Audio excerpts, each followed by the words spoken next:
Lately, I've been in a bit of a slump when it comes to finding something interesting to watch when I have some downtime at night.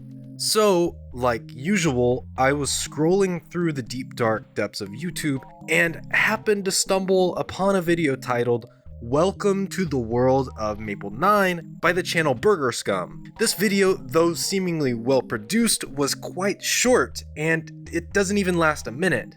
It's also the first video of a playlist by the same name.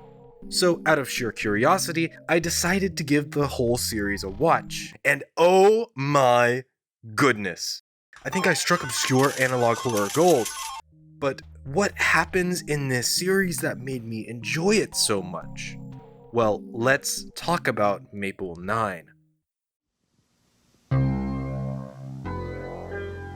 You're watching Maple 9.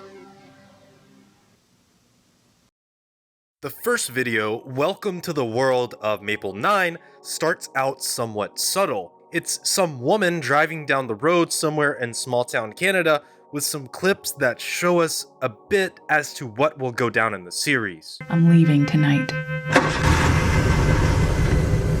I've lived here my whole life, but I feel like a stranger. Like I'm trespassing in someone's home. What we do know right now is that something is driving her out of the town. She just can't take whatever it is anymore. The next video introduces us to Rotary Randy, an uncanny rotary phone in an early 90s educational children's show. It has a very similar style to 70s and 80s Canadian educational children's shows like Read Along and Télé Français. By the way, the theme music to Rotary Randy is an absolute banger. Meet Rotary Randy, time to learn and time to grow. It's Rotary Randy, so pick up and say hello. The topic of this particular episode of Rotary Randy is on being scared. Randy asked local elementary school students to submit drawings to the show of things that frighten them. We're shown some of the submitted drawings, but I want you all to keep these two in mind. This one and this one. As we go through the story, you'll see why I'm telling you to keep them in mind. Randy continues to talk more about the concept of being scared. He explains that prior to the age of comfort that we live in, we had actual things to be scared of. But now there's not as much real danger as there was in the past. He says that there's absolutely nothing to be scared of.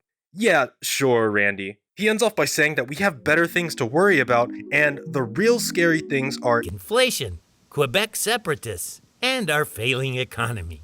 The political scene in early 90s Canada was full of these concerns, though this is definitely bizarre to mention on a show that's supposedly for children. You know, I have to admit, upon watching this section for the first time, I was pleasantly surprised by the production quality. The character design for Randy is absolutely spot on, and the music and art fit in really well too. But my question is, what kind of kids show gets them to send in scary drawings? I mean, I'm no expert on 90s Canadian TV shows for children, but I doubt seeing scary things like those drawings would do well in the views department. Though all of this fits really well into that weird puppet style that was extremely popular before TV shows and media became more digital. One last thing I want to say before we move on to the next part is kids are really quite impressionable. It could be the case that Randy is trying to lower their guard by telling them there's nothing to be scared of. Don't be stupid! But for what reason is he doing this? Why would he need to tell them this?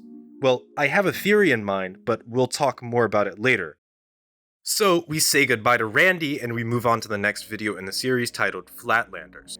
This one takes a darker turn from the previous episode and is more directly eerie than Rotary Randy, which I mostly found to be just a bit bizarre at most. And here's one from... Whoa! How did that get in there?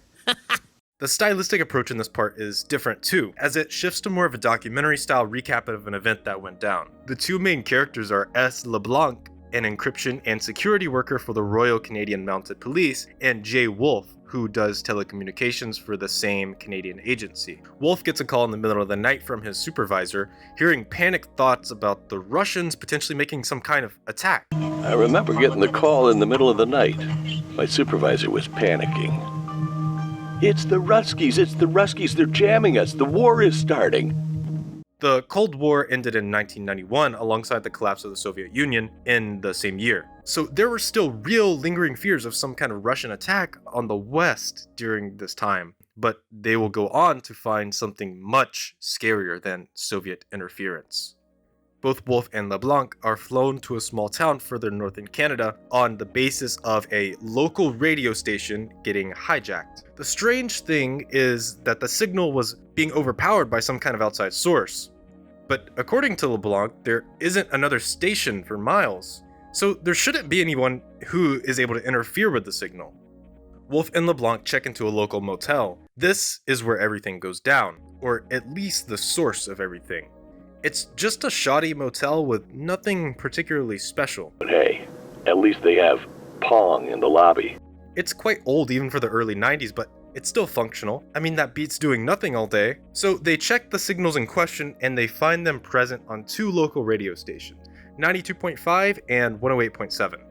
At first, they can't quite decrypt the signal coming from both channels. So they end up jerry-rigging some different radios together to both receive and decode the two signals at the same time. For some reason, they decide to run the signal into the Pong console. Well, Wolf says, "This is top Canadian engineering, ladies and gentlemen." and I mean, when you put it that way, I guess us Americans are just in shambles when compared to these Canadian geniuses. They were able to use the Pong console to visualize the frequencies coming from the two signals. However, the visualization we see is very, very strange.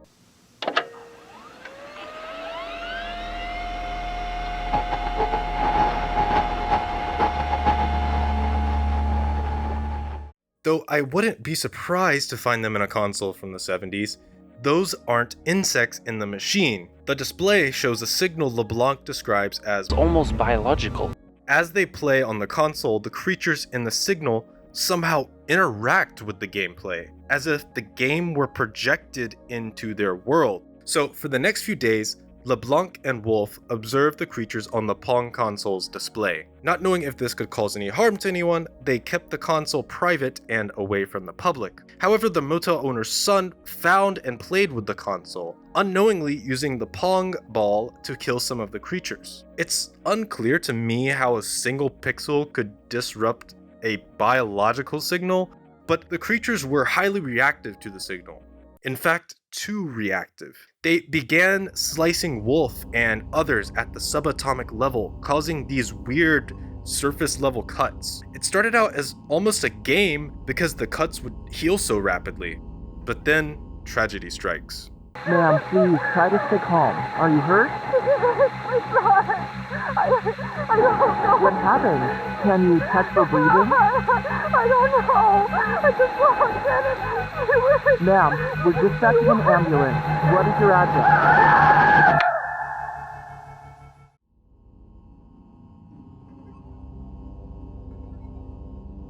The first few images show sliced up bones within his body. The other images suggest the creatures overtook his body, replacing it with worm-like structures. Though I'll admit I'm not really sure I can fully comprehend what happened to him, as this presentation here is a little bit vague, but this is definitely gruesome. However, this is just the beginning. 15 people are sent to the hospital, with only 2 surviving in what can only be assumed as grave conditions. This results in Wolf and LeBlanc deciding to pull the plug to the signal and the Pong console. So it's over now, right? The source is gone, so things have to stop. But they don't. The son of the motel owner goes missing. They search and ultimately find nothing. So as a last resort, they decide to turn the Pong console back on, hoping to find some kind of answer. And I was in unbelief. He was in the machine. My boy lost a whole dimension. He got 2D'd. But just as quickly as the signal came, it was gone. Never to be seen again, including the son of the motel owner. And that's how this portion ends. We're not given anything further other than Wolf and LeBlanc leaving the small town after finally ending their research. I believe there's some kind of force at work here. and it decided to get revenge after the son of the motel owner killed off some of the creatures in the signal. I don't think the force comes from any Soviet origin, but from within the town that Maple 9 has supposedly been set in so far, of which we don't know its name. So what does this mean for us going forward? Well, the town is definitely off so far if things like this tend to keep happening, but I don't blame the woman at the beginning leaving, especially after something like this Flatlanders occurrence. But this bizarreness that we see both in Rotary Randy and Flatlanders, are they coming from the same source? Was the Pong console a setup? Was it meticulously designed to take the lives of unsuspecting people? Well, I don't know quite yet, but I can say that we haven't even gotten to the craziest part of the series yet. The next entry, Kroshka, is the highest quality work in the whole series in my opinion. It starts with a holiday commercial for Kroshka, a talking bear doll manufactured in, you guessed it, post-Soviet Ukraine. The founder, Dmitry Kuzmenko, claims he built the company in memory of his dead daughter, hoping the toys would help her find the friendship that she never had. Now, call me cynical, but whenever a doll is created to appease the spirit of a dead child, you probably should just go ahead and burn down the whole factory immediately. The video cuts between the relatively upbeat Kroshka cartoon, footage of the doll acting strangely in someone's house, news reports, and some shaky handheld footage of a man wandering through the cold Canadian outdoors at night. In the cartoon, Kroshka says, Иметь 100 друзей, и мы будем счастливы навеки. This clip leads us to believe that Kroshka is seeking out people, but what is she wanting to do with her new friends? Here is where things start to get interesting. The footage inside the house was filmed by Rebecca, a girl who was later found to be missing, and the footage outside is from her father. It's not revealed in this episode directly, but later in the series it is confirmed that it was indeed her father, which I will mention later. He found her camera, saw the footage, and now he's trying to find her alone at night. Since it has been a few days since she has been missing, if we take a look at the dates, all of the search parties to find her have presumably failed. So now the father is taking things into his own hands. He wanders until eventually finding a pile of the Kroshka dolls out by a lake in the middle of nowhere. At the lake we see the most disturbing part of the entry so far.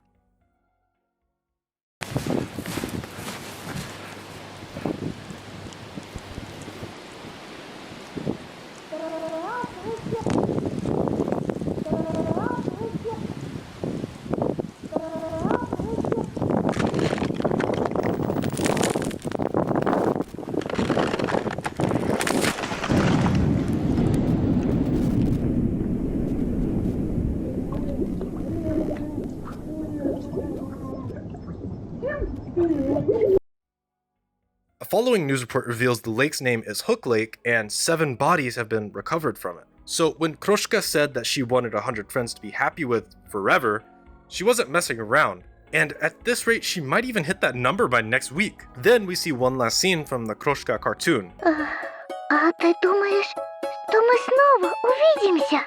Я думаю, да. Возможно, в следующей жизни.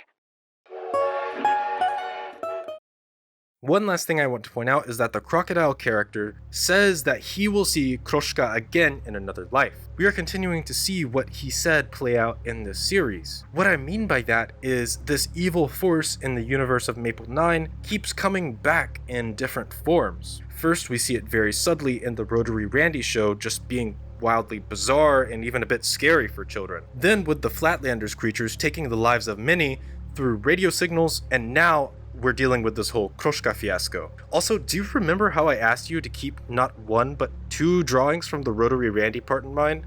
Well, I believe that this drawing from Trevor actually is his drawing of a Kroshka doll. It kind of looks like it, but without its signature hat for some reason. The submission was based on something that you think is scary, and this fits the bill perfectly. Just a brief, interesting observation that I noticed. But what was Kroshka's motivation? Grief. Not only was she instilled with it upon creation by a grieving father, but it seems like grief was her method of attack on the father. She used Rebecca, the daughter, to lure the father out and look for her, isolating him away from everyone so he could be dealt with easily.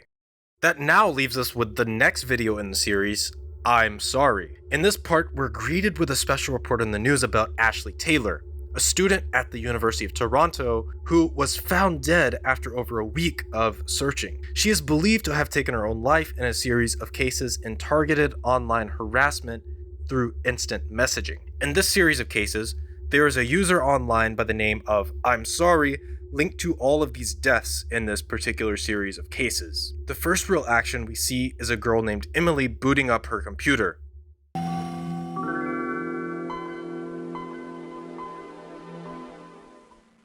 The Windows 95 nostalgia. Something about that whole boot up process is just comforting. But what comes next is the complete opposite of comforting. Emily messages her friend Jess in a pretty normal conversation. At first, nothing significant happens. But then Jess says, Ash would have liked it to have us all together. This is in reference to Ashley Taylor, who was just mentioned in the news. So we can deduce that both of these girls were friends with Ashley before she died. As Emily is messaging Jess, she gets a message on her computer. Okay, before we even get into this conversation with I'm sorry, just know that our parents told us not to speak with strangers either in person or online for a reason. Anyway, Emily ultimately accepts the message, ignoring what little survival instinct she might have. She immediately goes into insult mode and starts throwing foul language at I'm sorry, and says things like, real people died, grow up, and this is disgusting. This shows that she actually already knows about what happened to Ashley. They keep going back and forth, with Emily making a bunch of accusatory statements against I'm sorry, and I'm sorry keeps saying that nothing wrong was done. I'm sorry even says that they don't even know what killed them. Then this chilling message pops up. Does this mean that I'm sorry is using someone else to do its bidding? Well, maybe. But we don't know for sure, as it could just be lying to Emily to make itself more believable. However, Emily says that she's not playing games, and almost clicks out of the message chat with I'm sorry, but I'm sorry gets Emily to stay by bringing up all 5 people in the current ongoing case, stating that it took all of them. Some more deliberating happens, and eventually I'm sorry gets Emily to reluctantly say yes to receiving a picture of what took them. Emily then opens the image. At first it's just a black box, but the black box morphs into a distorted face before we see Emily slumped over in her chair with the text, "It's now safe to turn off your computer," visible in the middle of the screen.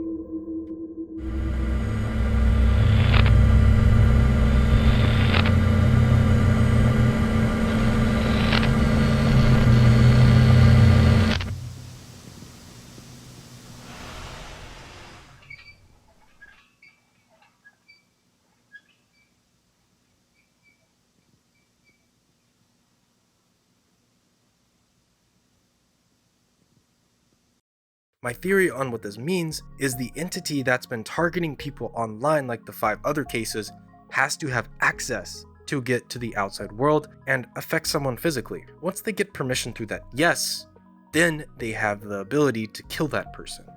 And that's exactly what happens. Once again, we see a similar pattern of something using a means to entice and draw people into a deadly situation. Even if the entities we see in Maple 9 are different in form, there's something tying them together. Hey, remember that girl in the Rotary Randy part towards the beginning of the series that drew that weird device thingy on her head? Yeah, that's what the device in this commercial is about. 2 years before the series began, the channel uploaded a standalone commercial for this exact device titled Sweet_Dreams NeuroCast. It advertises a machine that uses cartridges to induce relaxing dreams with options like beach vacation, ocean sailing, soaring in the clouds, and others. After the commercial ends, an announcement comes up. It advises that a full refund can be obtained by calling a certain number if any noticeable adverse conditions occur, such as difficulty concentrating, feeling disconnected from everyday life, inability to recognize oneself in a mirror, or the faces of others distorting. But the video ends with a warning to not engage with the specific entity that appears in the dream simulation. This looks pretty similar to the monster on Susan's drawing. That entity that Susan was seeing in her dreams was the individual that we were warned about in this commercial. But why does Susan have this device? Actually, how does she have it? We're told in the commercial that you must be 18 or older to call and place an order for the NeuroCast. Well, it must be the case that her parents bought it for her because she has insomnia, right? Or is it? The most recent part might give us some more answers. This now brings us to the most recently uploaded video in the series. This entry ties some parts of the knot together, but it still leaves me with a few questions. But first, let's talk about what I do know. Do you remember Sweet Dreams Company from that commercial I just mentioned? They put out a commercial of a sleep trial for their device, as in early testing. They're looking for participants who can't sleep well, and they're willing to compensate them. It doesn't sound like too bad of a deal if everything goes right. Just wear a thing on your head and sleep. If anything, it sounds like free money to me. From the boot up screen of the software that they use for the trial, we see that it is copyrighted for the year 1995, the current year at this point. Note that this is 2 years after what happened with Hook Lake. As the recording plays, we're introduced to the test subject. Her name is Zoe Tilsley. Immediately, alarm bells should be ringing in your head from that last name. It's the same last name as the girl who went missing in Hook Lake earlier, Rebecca Tilsley. We will come back to this in just a bit. Zoe explains to the researcher that she's been having nightmares lately and has been having difficulty sleeping. After the researcher explains the conditions of the trial, she agrees to start. They'll try out a different dream with the NeuroCast every night and see what happens. They move through each session, documenting the results twice a week after each night. So guys, stay with me here for this next bit, because what happens in almost every session is very important. In the first session, which is just a control for base readings, Zoe notes that she's having the same nightmare. The nightmare is a familiar one for those who have been paying attention to the series. She is getting dragged down into the dark, cold water by something, or as she says, someone. If you recall, this is exactly what happens to the father in the Kroshka entry. Remember that he also was pulled down into the frozen water by someone. The second session is different. She doesn't have the same nightmare after using the NeuroCast for the first time. She says that she saw her family for the first time in a while. The researcher, a bit perplexed, asks her to elaborate, and Zoe says that her father and sister died in the Hook Lake incident 2 years back. So this proves my earlier theory about it being Rebecca's father that goes out to look for her alone at night. The third session is nothing noteworthy, just a peaceful flight dream. The fourth session, though, is noteworthy. She has another nightmare. She ends up in a small house in the middle of a forest. But inside the house, she isn't alone. There is someone else. But somehow she says she knows it was herself. The fifth session picks right back up from the fourth session's nightmare. The distorted version of Zoe from the last session tells her that she will rot slowly from the outside in. The sixth session goes back to her family again, but they don't look right. The seventh session is even more disturbing. The distorted person from before was just watching her while she was in her bed after waking up in the middle of the night. Zoe says that she knows this wasn't a dream. The eighth and final session, well, just watch for yourself. There's nobody here. She's right behind you!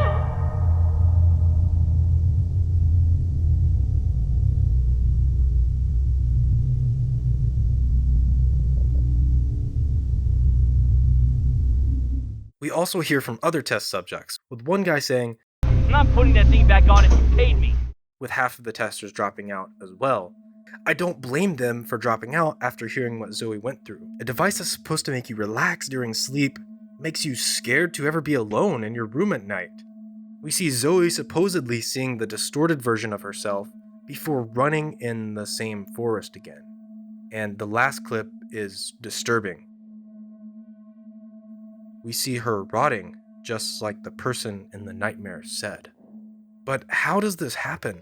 Is Zoe rotting like this in the real world or the dream world? Well, going back to the NeuroCast commercial in the previous part, where they're trying to sell the product, it warns us that if we see this specific individual, we're still in a dream state. We're also told in the description of this video that it is a prequel to the NeuroCast commercial. So we know that they end up going on to release the device publicly. We end up realizing that Zoe was a subject that was used in the initial trials before the product was released to the public. And she experienced the adverse side effects that we see listed in the commercial. However, this leaves us with more questions than answers. What if the researchers abandoned the test facility? What if the emergency wake-up option on Zoe's NeuroCast prototype was not working properly? And in order to avoid the damages, they pushed everything under the rug, which left Zoe to rot in a dream state until she died. This would make sense if we assume they are profit hungry, but we don't know what happens to the other half of the testers who didn't drop out. Did they meet the same fate as Zoe?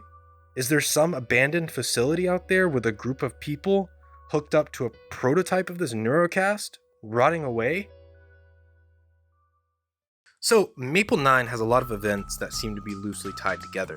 In each part of Maple 9, there's some kind of bizarre or terrifying event going on that isn't quite right. To quote the girl from the very first introductory video, the weather, the animals, the broadcasts, and the people are all off. We're not told when or how this introductory video specifically ties in with the rest of the series, but she seems to know all too well that everything happening isn't just some coincidence. However, there's one pattern that I see written all over the series: the theme of manipulation. Rotary Randy manipulates children by exploiting their naive minds and telling them that nothing scary will happen. In the Flatlanders section, the motel owner's son uses the Pong machine. He thinks it's safe, but it sucks him into the 2D dimension, and it kills others as well. Kroshka manipulates children and even parents into drowning in Hook Lake through the lens of grief. IMSORRY manipulates people online to see the window, which makes an entity come and end the life of whoever sees it. And lastly, the NeuroCast manipulates people who wear the device, resulting in debilitating neurological effects and visions of a distorted entity. In the world of Maple 9, the same force is harming people by different means through the use of manipulation. The scariest thing we can experience is to be manipulated into a scenario that we lose power over. The horror of Maple 9 is that these forces of evil know exactly how to render us defenseless. But is the overarching force of Maple 9 still out there? What medium will it inhabit next? How will it manipulate its environment and the people in it? These are questions that simply might not be able to be answered until we have more content to analyze. Lastly, I want to point out a few things that I really enjoyed about Maple 9, and a few things that I want to give due criticism on. I hope that burgerScum, if he watches this, will consider what is said and seek to improve the series even more. Being the talented creator that he is, I'm sure that anything more we see from him will be watchworthy. But here's what I think. Let's start with the good. This series had really good production. Rotary Randy looks extremely legitimate. I mean, if you showed me a clip of Randy being a little bit less bizarre, I probably would have believed it was a real show. Kroshka is in the same boat. The animation on the Kroshka cartoon and the dubbing was superb. It felt like I got taken right into the world of old Ukrainian cartoons. The voice acting is great. As someone who watched a playthrough of the atrocity that is Garden of Bonbon recently, this felt like a breath of fresh air and proof that you don't have to have an insane budget to have competent voice actors. I also really like the variableness in style from video to video. Having different stylistic approaches to each entry is really unique, and something I don't think I've seen any analog horror do in this specific way. It's also cool to see the NeuroCast commercial, which was made 2 years before Maple 9 was even created, to be followed up on. Okay, now I have to get to the bad. There was some AI image use. I know this is a polarizing topic, but I feel like I'm more in the middle compared to most people on this point. I think it's best for people to not use AI generated images if possible, but I don't think it's the end of the world either if someone does and they make it barely noticeable.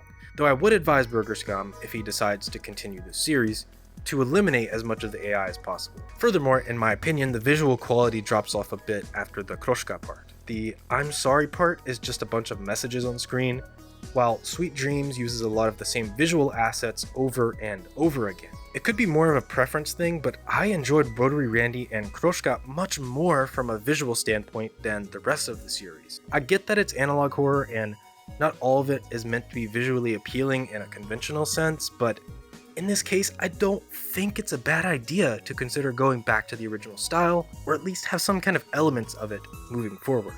And then finally, the timeline is a bit all over the place, and the difference in style for each one leaves them feeling a bit disconnected. I hope to see something in the future tying everything together a bit more neatly. Now, I could nitpick all day as anyone could, but overall, I really did enjoy watching through all of this.